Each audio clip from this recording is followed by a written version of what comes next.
नमस्ते दीदी भैया। देखिए भोजपुरी लोकगीत स्टार के चैनल पर जा रहा माता रानी का गीत आप लोग देखिएगा, लाइक शेयर सब्सक्राइब करिएगा, फुल आवाज के साथ साथ सपोर्ट करिएगा और आगे बढ़ाइएगा। बहुत प्यारा है ये गीत है, आप लोग जरूर देखिएगा, बहुत प्यारा गीत है।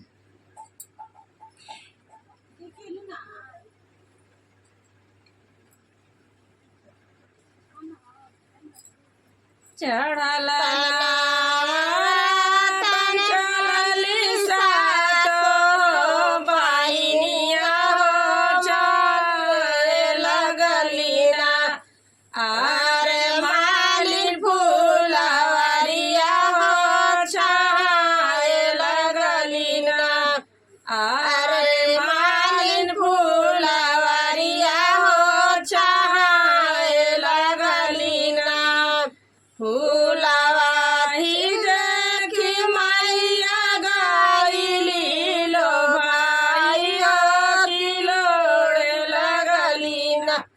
माइया मालिन फूलवरिया हो किलोड़े लगलीना।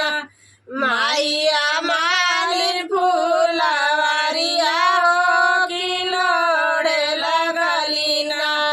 लोड़ता लोड़ता माई के कुली हेराइला हो कि गिरी गइलीना। मोरी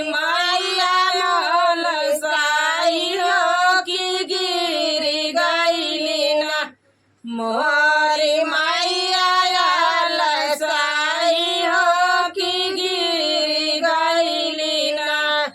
दाला बनैया जारी मालिनी के गरवा हो कि खोजी देबना।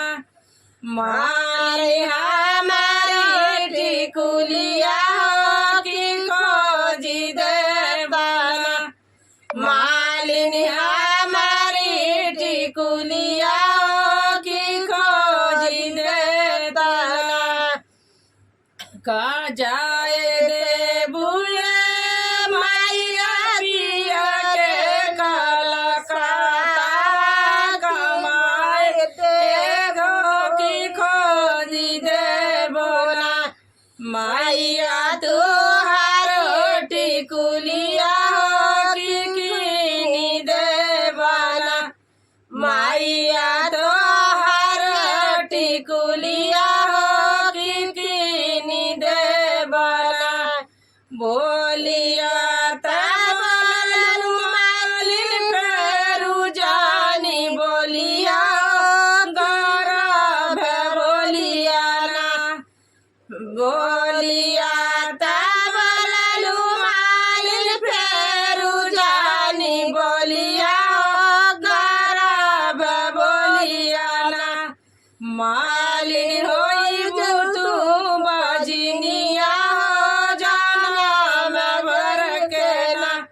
मालिन होई तू बजनिया हो जनम भर के ना।